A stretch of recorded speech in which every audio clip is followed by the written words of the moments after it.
Yeah, that's right. Check So the those. sound set on it, all right. No, that's not true. I got it. Turn the volume down for us a second.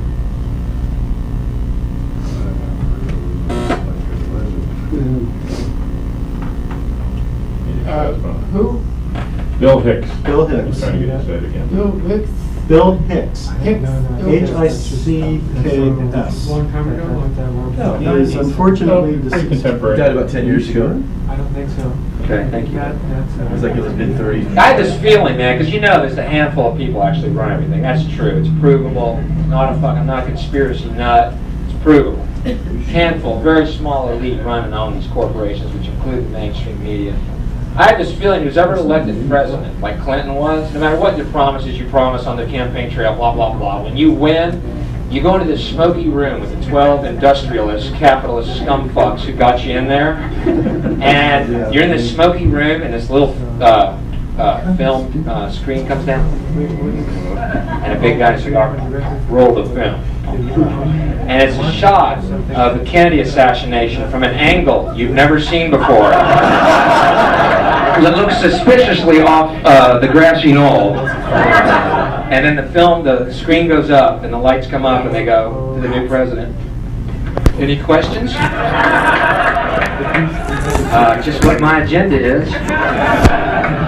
First we bomb Baghdad. You got it. Can you reach that?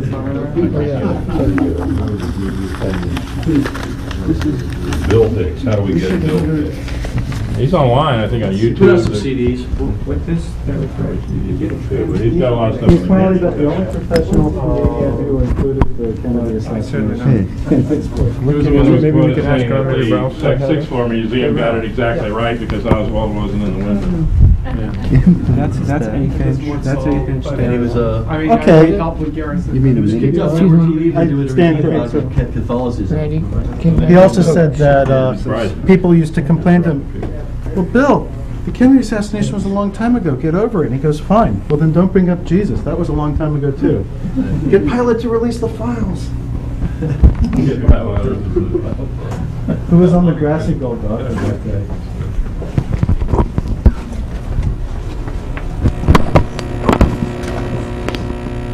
No, I imagine that Bill Hicks is focusing on You're down on a lot of material with Well, I have two post 9/11 metaphors. One is the farmer standing in the field. And the farmer says, "What are you doing out here? You're supposed to be guarding the chickens." The fox says, "You're right, boss. I'll be over there right away." He said, "Well, wait a minute. How are the chickens?" The fox says, "The chickens were plump. The chickens were juicy."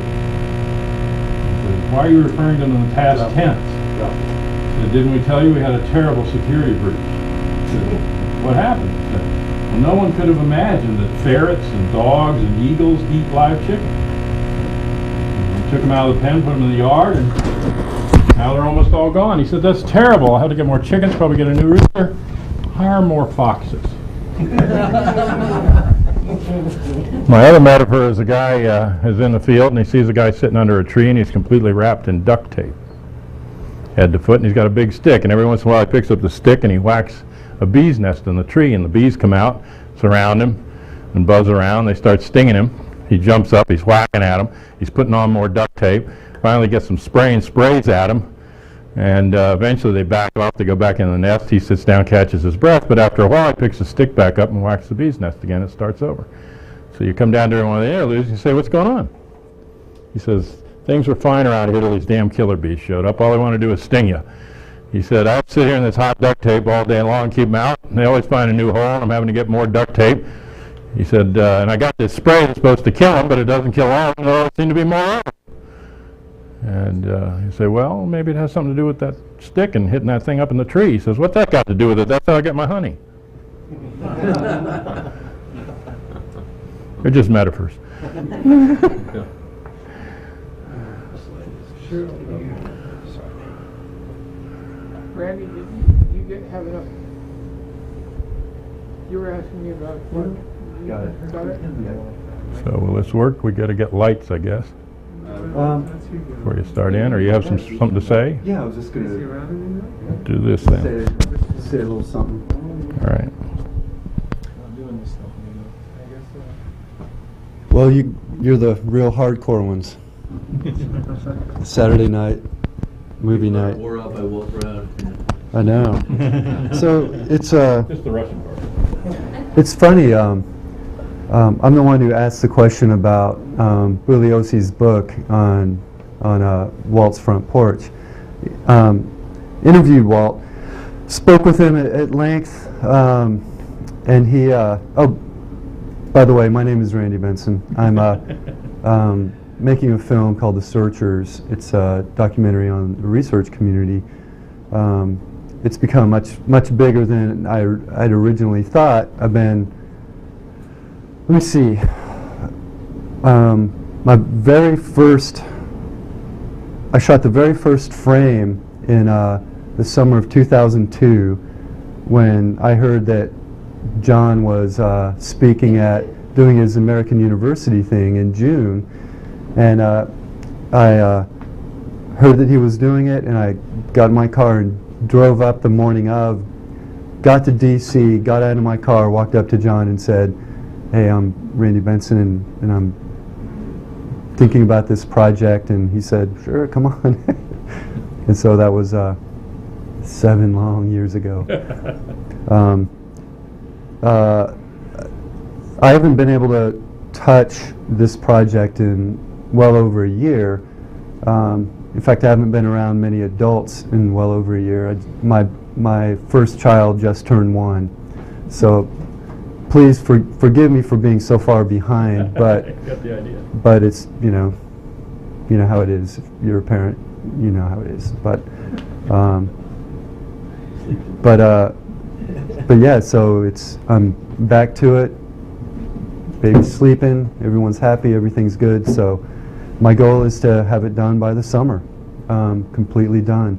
I am have everything pretty much shot, and now I'm logging footage, cutting sequences together, digging through well over 100 hours of footage. So very complete. I feel like I got tons of great stuff. The only thing left to shoot will be footage, just footage that I'll need once I really get editing. Tangential stuff. Tell them about the Dallas premiere. Sorry? You tell them about what you want to do for a Dallas premiere. Well, ideally, the Dallas premiere will be at the Texas Theater.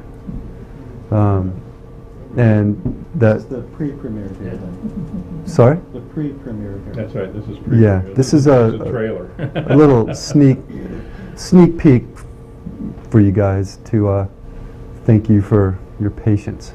Yeah. Is it all film that you've taken yourself, or did you get any? Are you adding any old footage of people like Penn Jones and Harold Weisberg? Yeah, absolutely. And a lot of my footage is a lot of the stuff I need for my film, and this is another plea to you for help, is I need a lot of network footage. Because the part of the thesis of my film is that the research community is doing and has done and is doing the job that the media should have been doing this whole time. If they had done their job, you guys would be out of a job. You'd be working at the ice cream store.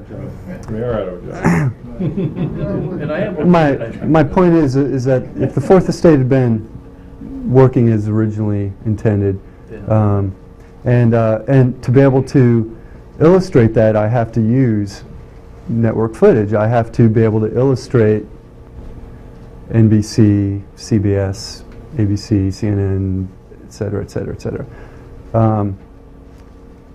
I teach at the Center for Documentary Studies at Duke University, and Duke University Law has worked with this center in fair use. And their case study was the movie Outfoxed about Fox News, Robert Greenwald's. Sorry. Great film. The issue, though, is that to illustrate how fucked up Fox News is, excuse me, you have to use Fox News footage. But Fox News, in any other world, you would have to get authorization from Fox News to use that footage. But in fair use, you don't. So, since a lot of my film is critical of the major corporate American media, if I can get the footage, I can use it. But to actually get the footage from NBC, for instance, it's $300 a second. I'll give you the money. A second. Okay. Okay.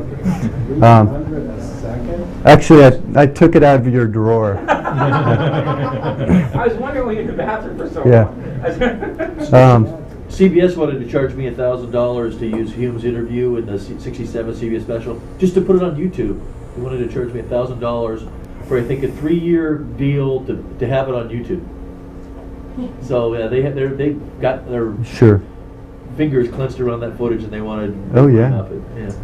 Well, they gotta And- find someone's house. Well, if you need my footage, Still we'll make you a real good Pat, deal. why still does not Dave as Von expensive Peen get as so much of Cruder it for film. free? Sorry? Well, why does Dave Von Peen get so much of it for He did. free? He's just like a lot of people. He just put it up on YouTube. He got a DVD of it. He just put it on YouTube. But he never asked for permission? Oh no. Oh no. Okay. Is that how Michael Moore gets his footage? He has to pay CBS $300 a second or something? Yeah, but his films make a lot of money, and I his just wondered how he did it. yeah, so he pays straight out. But in small independents, Yeah. don't get to do that. The Somebody mentioned Ken Jones, and I have a picture I took of Ken Jones shaking hands with Senator Ralph Yarborough on the grassy knoll that I have on the front page of a Yahoo group that I run called Dallas JFK Research. yeah, And, like, take a look at that. I will. You find these clips that we pick up from fair use standards of just news that appears in the Dallas papers about this case that we share to people who want to sign up for that. There's no remuneration to me for it. It's just a hobby research exercise. Right. Except for I never charged anybody for anything. I never paid anything. Right. It's just, and I've been behind fair use as a political issue in the Democratic Party, and we had a good discussion about that at the platform committee meeting of the National Convention. Well, for instance, there's a clip of that John has talked about a number of times of Posner talking to Katie Couric, and she's fawning all over him. Oh, you've done tons and tons and tons of research. You must know everything there is to know about the case. And he was like, yeah, she said I was immersed in the case for over 2 years, and she was like, oh, that's really amazing, and so, but I really, that's footage that I really want to get. I want to be able to use that, and but of course $300 a second. Mike Nurko though taped it, and he's digging through his attic for me, and if anyone taped that kind of stuff, I can use it. I can clean it up and I can use it.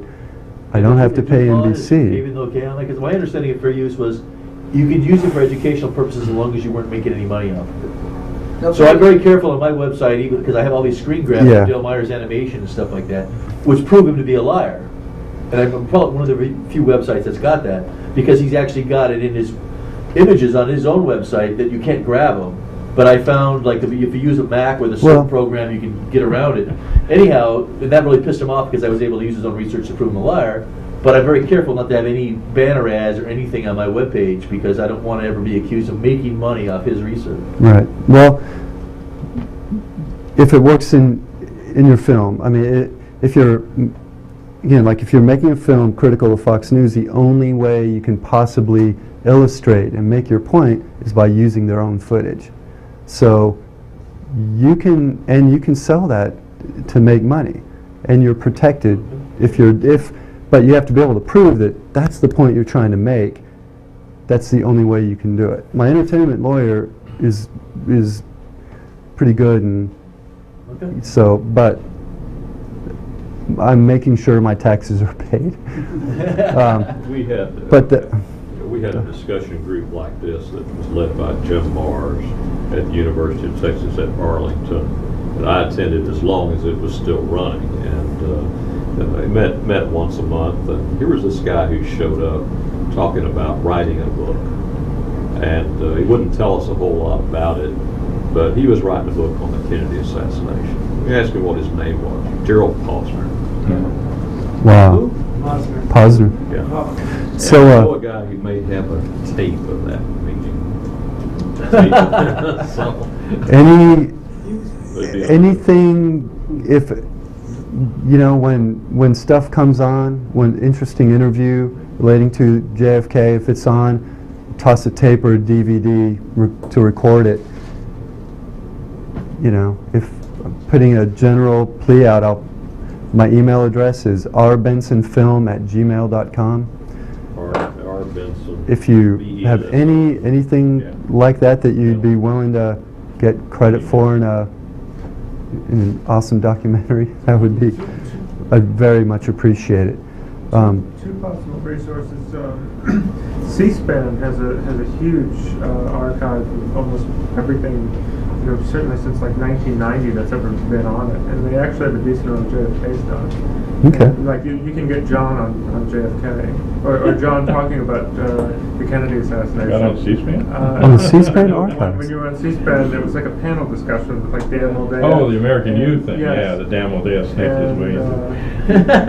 Okay, I'll check in. It's probably like, I think it's like $30. Vince Palomar actually put it on YouTube, and but it's like his recording of it is, you know, just a camcorder in front of the television. Now I've pitched this to my film that I had a film that did really well on the festival circuit, and it won the Academy Award for Best Student Documentary a few years ago, and for a short film, a short documentary, a portrait of an animal control officer, a small rural North Carolina dog pound. It turned a 600% profit, which is kind of unheard of for that format film, and it showed at Cannes, it showed at International Documentary Film Festival in Amsterdam, sold to Germany, Poland, France, Spain, IFC, Bravo, bought the domestic rights. So I'm only saying this because as a filmmaker, you would have thought I would show these distributors that I had some kind of proclivity for making something that would help their bottom line out a little bit. But, and I said, you know, what are you making? I'm making a film about the JFK assassination. Oh, and you know, fly to New York and meet people, and okay, what's your thesis? Well, you know, I'm really feel like the Fourth Estate has let the American people down, and it's a portrait of people who are really doing the job, and no one wants to, you know, that was it with PBS, and who not long after that, of course, supported the Norman Mailer book, Oswald's Ghost. It's a third rail of politics. It absolutely is. So that's why this is independently financed, and I'm confident that I'll be able to take it to the distributors in Europe who bought my other film, and you know, the assassination and deep politics in general. Around the world, and especially in Europe, they're much more willing to face tough issues, especially if it's American issues. We're the bullies. Why do you think that is?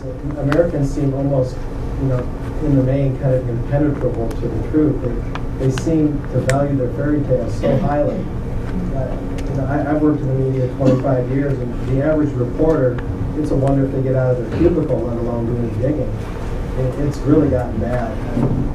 Why is it so much more open-minded in Europe? Have you ever nailed why that is down? I can only speculate, and I mean, if it's an incredible. If you want to give them the benefit of the doubt, which I don't think we owe them necessarily, but if you want to, where it's, look, it used to be, okay, I'm sorry, I'm just in my early 40s, so if I talk like I know everything, I don't.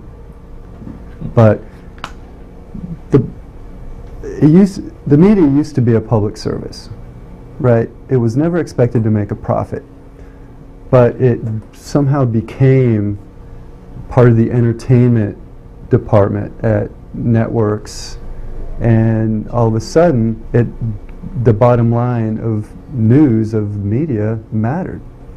And so to give them the benefit of the doubt, their job is to make money. It's the truth, nothing else matters. So we can get pissed off all we want, and believe me, I'm as pissed off as anyone, but look, that's the system that we live in now, and I don't know if that can change. Alternative and independent media is great, but it's hard to thank God for the internet, net neutrality. But I don't know, that's my humble take on it, and I was going to ask Walt and John. And well, I think a large part of how you asked the why of it, the guy that built my house that I live in D.C.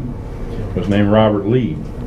He was the commissioner of the FCC from the 1930s to the 1960s. In the 1930s, there was a massive public protest, and I mean massive, nationwide, against the first corporation being allowed to buy the first radio band from the FCC.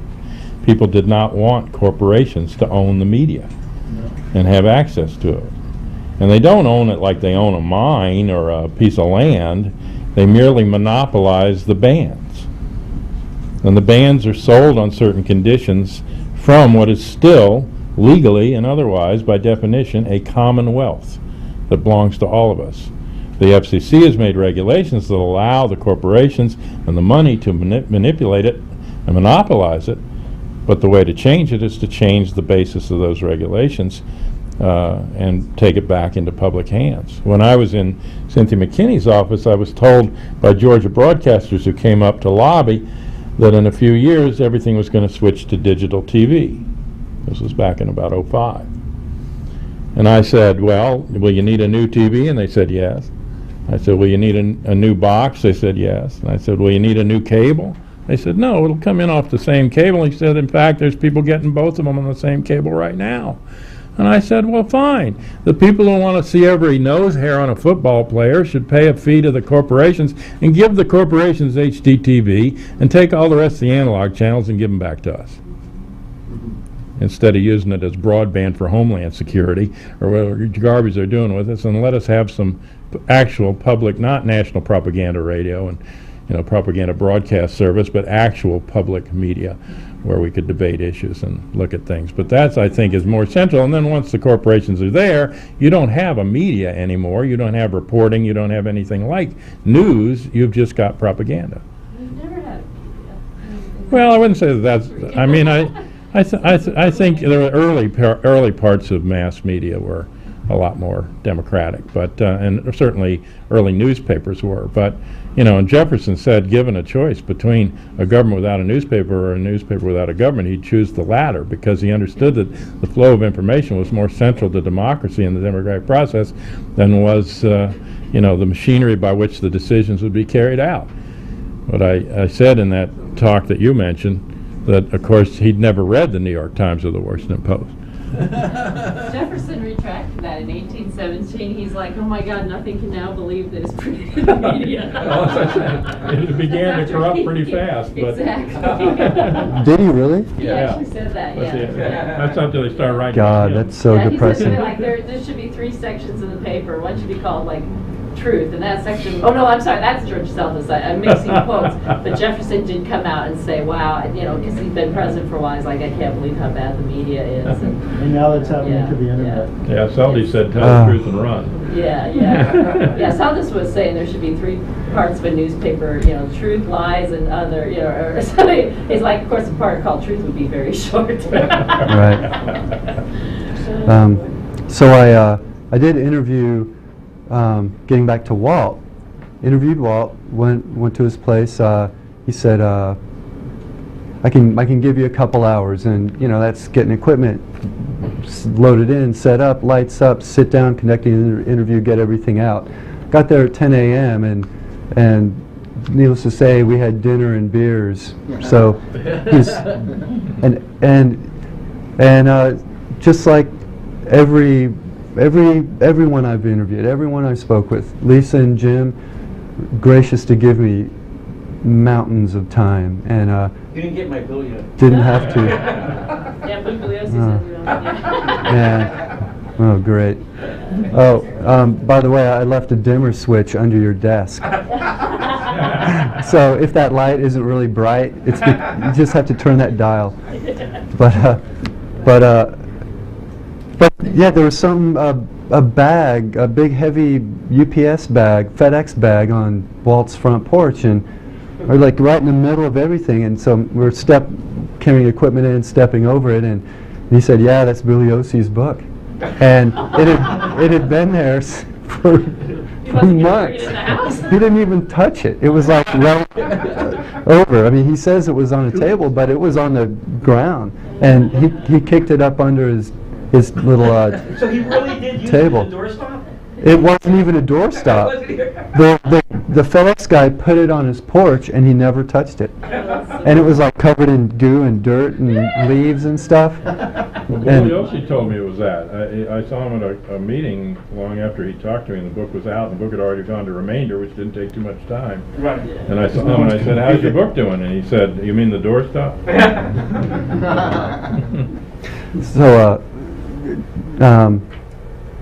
tons of interviews. I've interviewed 13, 14, 15 researchers, and but this is less than a 2-hour movie. It's going to be a feature movie, so you see my problem. Can only use so much. So a compendium series that I'll put out, and I'll create a website and make all these available for researchers. Will be the searchers, the interviews, and have the full interviews, even in some cases with my questions for posterity, for the research archives. So although if interviews, if I won't be able to use even half, even a third of the interviews I collected, so it'll all be available for everyone's use, everyone's viewing. Start them up. I wondered if John Garrity could say what his project is, because it's somewhat related. The Garrity Project. The Garrity Project. I'll just be really brief because and Randy's is a lot more impressive than mine. But basically a few months ago I proposed that there be a collaborative project within the community. I'm kind of doing the legwork on it, but the idea was that I try and get knowledge out of the research community, ask people to help me in any way they can, whether it be providing footage, as Randy's been doing, photographs, knowledge, a place to stay if I'm going to interview somebody, a couch to sleep on. It's in its infancy at the moment, and I've kind of realized over the weekend that it's going to be a lot more of a long-term project than I'd first envisaged. I've barely been able to conduct an interview this weekend just because of the responsibilities with the conference. But basically, I'm trying to make it on a shoestring, as Randy is. I was kind of pitching it as a response, as a 5-part response to the upcoming Bugliosi work with Tom Hanks that Jim was talking about earlier. Obviously, it's not going to be my research because I'm 24. I've barely done any. I've done more reading than research, but I was going to try and bring that knowledge together, give credit to those that have done the groundwork. I realize when I'm speaking now, it sounds an awful lot like what Randy has done, but I'm going to be kind of not taking it from a perspective of looking at the researchers themselves as Randy has done, but looking at the evidence. The shape of the documentary, originally I'd proposed it for 5 parts, in no particular order. One to be about best evidence, another to be about Oswald, then another to be about the pretext, the context, and what happened after the assassination, Vietnam, etc., and the escalation of globalization and the war policies of the United States. And then finally, what I hoped would set it aside from other documentaries would be the 5th part would be what the hell are we going to do after that, and what avenues can we follow, being what Bill Kelly had suggested, a grand jury investigation. We're trying to get Watkins down here this weekend, but where do we go from now? Like 4 parts saying this is what we know, this is what we can prove. 5th part, what are we going to do with this information? So I'll just leave it there. We'll give it back to Randy. Information on the site about it. Yes, sorry, on politicalassassinations.com. Sorry. Yeah, Jim. Can I just, I don't know if you read my review of Pat Spear's documentary. I've listened to a lot of your shows on Black Op, but yeah. And it's on his website too, right? You linked to it on your website, right? When I reviewed your documentary. I think I did. Yeah, okay. Okay. Pat got, one of the things I liked about his documentary, and one of the things I didn't like about Shane O'Sullivan's documentary, is that Shane O'Sullivan's documentary looked like it was done by Emil D'Antonio in 1968. Okay? And I understand that film techniques back then were very difficult and very expensive. It's not like that anymore. Pat got a lot of slick directorial skill into that documentary for not very much money. Okay? You know, so if you want to talk, I would advise you, what was that guy's name who directed it? Brad Mendelson. Yeah, I saw the DVD. He's a guy I knew from, since I was a kid, but then we re-met like at a high school reunion, and it turned out I'd been in the music industry, and he'd been producing some award-winning rap videos, including by Outkast and people like that. So he learned how to do the slick stuff on a computer and make these 2 photos merge together and stuff like that. And I said, I would love to make a Kennedy assassination video with you. You want to try it? And he's like, sure. And so the first one was just kind of an experiment to see if we did any good. But anyhow, I think you could find professionals like that who would just kind of be willing to work on it cheaper, or to add those qualities, because people who see my DVD, that's what they love in common, is like, wow, some of those images are really striking when you merge them together or you compare and contrast. Because sometimes people see, well, the same thing I do with my slides, they see 2 photos and they don't really connect the 2 together. But then when you size them properly and you show how they fit together, then people all of a sudden it hits them like, oh, okay. Anyhow. Well, I have had a response from the proposal that I originally put out from people involved with, editors and people that work in television and movies who have, expertise in these areas, offering to help me out as well. So, or at least draw upon their experience. And I told them I'd definitely be taking them up on their offer, because it'll be a learning curve for me as well. I'm fairly technologically proficient, but that'll only go so far without any help. But yeah, thanks, Jim. I've seen a number of people that have been working on projects about the assassination over the years. I've contributed some research to Jim Marr's book, Crossfire, in the way of a photograph that he published in there. I see people put in a lot of hours of work and effort and expense and travel expense and everything about the case. And I wonder how all this works out as do they break even? Do they make money?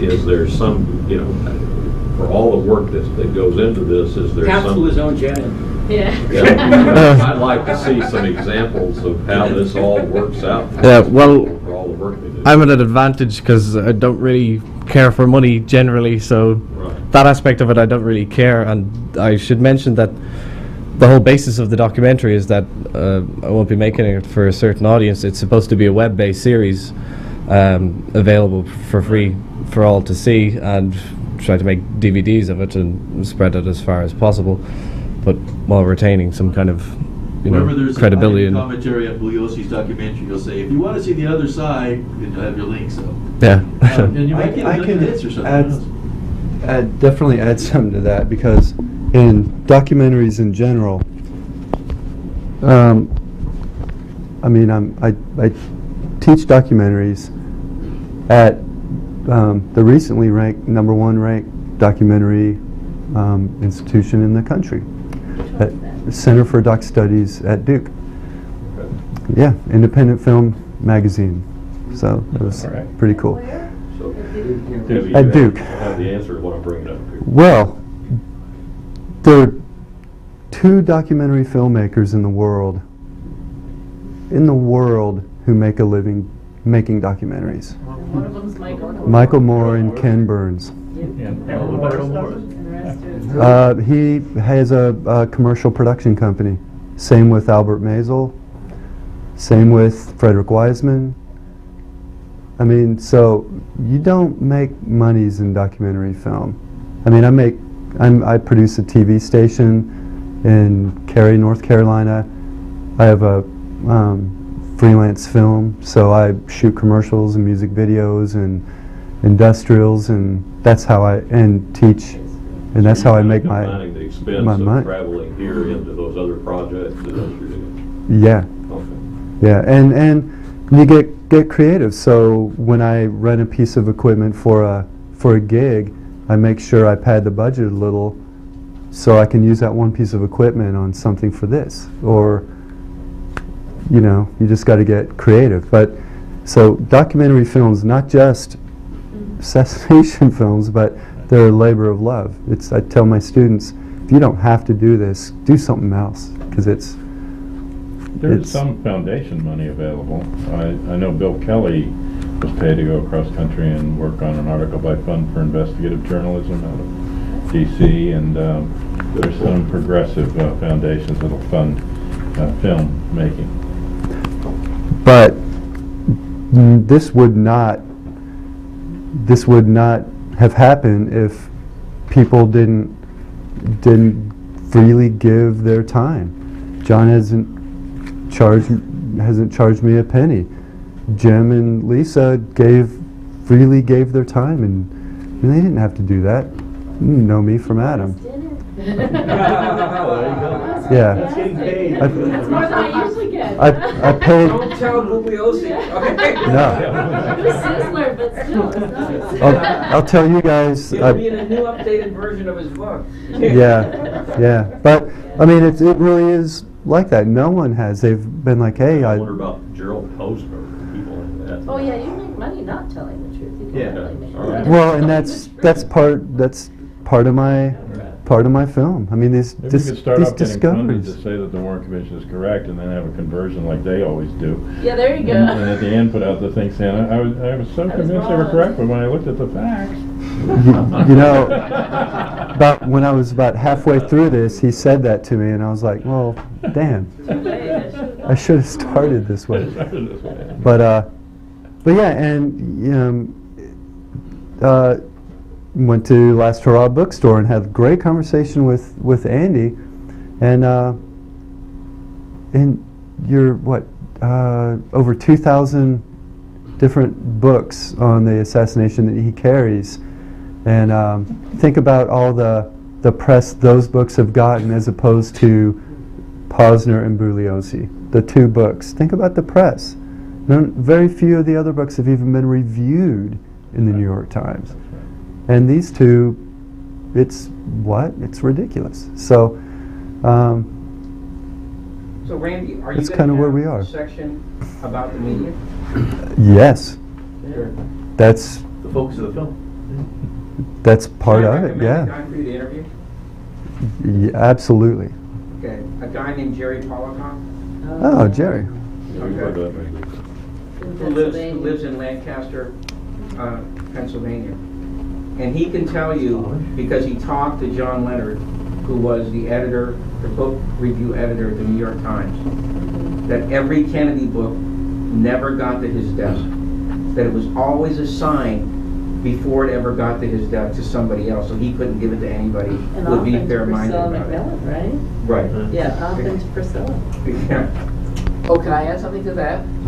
I talked to Yeah. Sylvia Marr. She wrote Accessories After the Fact, one of the groundbreaking books. And she said she'd written, now this book was published by Bob Merrill, credit to Bob Merrill. She's establishment, you know, and she wrote 100 letters to the New York Times. She told me not one of them was printed. Wow. You also might want to talk to Mark Lane. Yeah, I've interviewed Mark. Oh, okay, because did he speak about how the Scavengers received, after writing Russian Judgment, which got like #1 for 6 months or whatever, his follow-up book to it was, you know, not the Scavengers, it was, what was the name of it? Scavengers and Critics. Presumed Guilt. That was the one that attacked him. What was Lane's book? Russia Judgment. No, Citizen's Dissent. Citizen's Dissent. Right. And he received like 2 reviews in the entire country for his follow-up book to a #1 bestseller. I mean, it's clearly a deliberate blackout. It's shocking, and The media need the Posner book because the Posner book means that they didn't have a job to do. I mean, if there was no conspiracy, the media didn't do anything wrong by not reporting on it. So that's why they like those Well, books. the Let them off the Posner hook. book was clearly a reaction to JFK. Yeah. Okay, and we know, if you want to put that in there, Randy, you can get it from the horse's mouth. Yeah. Because Jim Mars talked to Posner after he did a debate with him here in Dallas. And he asked him, he said, how did you ever come to write this book? Because I never heard of you. Okay, you know, he spent 2 of his pain-racked years of his life. Okay, so he said, well, Bob Loomis called me. Okay, and he said, would you like to do a book on the JFK assassination? And he said, well, look, the only way I'll do a book like that is if you can get me access to this, you know, to all the people, the CIA, you know. And he goes, okay, that's no problem. Okay, so that is how that book got started. And Jim Mars can tell you that story, because he told me that story. And Bob Loomis used to be married to Jim Angleton's secretary. Yeah, Bob Loomis just happened to be married to James Angleton's secretary. Okay, for 14 years. It's all right. And You can't make this stuff up. You can't. It's crazy. Here's a capper. I called his office one afternoon. I think it was like the middle of the week. Bob Loomis, you go? Yeah, I called his office in the middle of the week in the afternoon. I says, Mr. Loomis there. Okay. And he says, no, he's not here. I go, do you know when he'll be back? Well, every other week he goes down to Washington. Oh, okay. That's creepy. So he won't be back till next Monday. Okay. So that's how plugged in this guy is. Wow. Right? So if you ever wondered how this guy got on the cover of U.S. News and World Report, just call Bob Loomis and he'll tell you who he knew at U.S. News and World Report. The guy caused the Loomis cover was of that behind that Scavengers book, Scavengers and Critics of the Morning Report. Yeah. He was the editor of that book as well. If you never want to work again, let me and Lisa talk about Loomis for about an hour. Yeah. Yeah. Definitely on the trail. Well, I've already resigned myself to bad reviews. PBS that came out of the CIA and founded PBS. No. Because same I bet they're family. related. Wait, who? Yeah, I bet What? they are. That'd be interesting. Who? I think it's a Henry Loomis, but he came out of the CIA, went Check directly into into that, PBS. John. Ben Jones talked about it. But, Well, you know, it's of course they try to control the media and everything else. And then the timing of the release of Posner's book was also aimed at the JFK Records Act, because if you remember, the day that they formed the review board to start looking into the files and the act passed, and they said like, oh, the files are open and the case is closed. Right. That was Yeah. the spin. And I 6 said, million no, documents released. no, We read them all in the overnight. case is open and the files are still closed. You know, but. I heard Posner, by the way, talk about how James Phelan had mentored him. yeah. I mean, he's on the CIA website as an author. The left hates us as much as the establishment does. No, but it's Well, it's you know, the New Republic was actually set up by the right wing as a way to guide the left in a certain direction. That's in Carol Quigley's book. Yeah. You know, and you can't think they would let the nation go without its own people within guiding Right. it in a certain way. Yeah. Well, Hamilton Fish, and there were ties even back to the Nazis. I mean, Well, Mark that's the Lane, nation. the Nation would not publish his December 16th, 1960. Wasn't that the very first polemic against, December 16th, 1963. he submitted that thing, that defense of Oswald, to the Nation, and they wouldn't publish it. He begged them. What was the editor's name? I can't remember his name. But he begged them to publish it, and he wouldn't. He goes, what do you want me to do, burn it? He goes, no, publish it in some communist rag, which is what happened. Okay? Was that Operation? Was that Kerry McWilliams? No. No, but I'm saying that's where the CIA controls the movie, Operation Mockingbird, that's what they call it. Yeah, right. Yeah, it might be a continuation of that. Yeah, I wouldn't be surprised. Yeah. Kerry McWilliams, the editor. And Bill Paley and That was the guy's name. Yeah, that was yeah. and Bill Paley and the whole. So what do you got to show us? So Yeah, let's see some footage. so right now I just have a 5-minute clip from 4 interviews. Whew, got it out. And unfortunately I don't have my 2 esteemed guests here. Yeah, because I didn't. I bet you do have Bugliosi up there. Yeah, I do. And Posner. They were so good. I didn't want to cut your interviews. They were so good. They have to be shown complete. Yeah, so it's See at the back who can get likes for this? just 20 minutes. Did cut the lights, all right. Can you still No, see it's it? cool. Do you want me to turn the camera off? Yeah, would you mind? Not at all. No.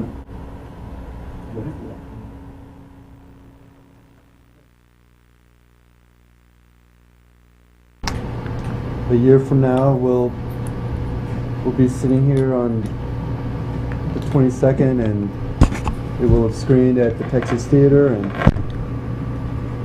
dogs and cats will be sleeping with each other, and the world will be exploding. You got your limo ready for the over?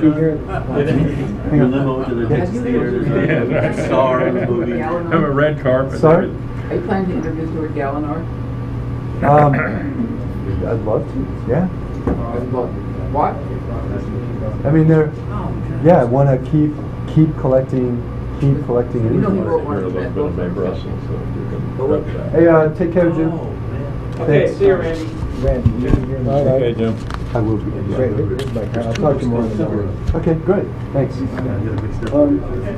you familiar with Cover Up? Yeah, of course. Great. Actually, he's not so much concerned with who killed Kenny as who covered it up. So that makes it gives him. It's yeah. Well, how? When are you going to get in touch with him? I have his card. Yeah. So, any questions? I smell pizza. What you just saw is really Not pizza, but So you finished flavor filming, of you're just gonna it. edit? Yeah. Sorry? You're just gonna edit and fix the sound and stuff like that? No more filming?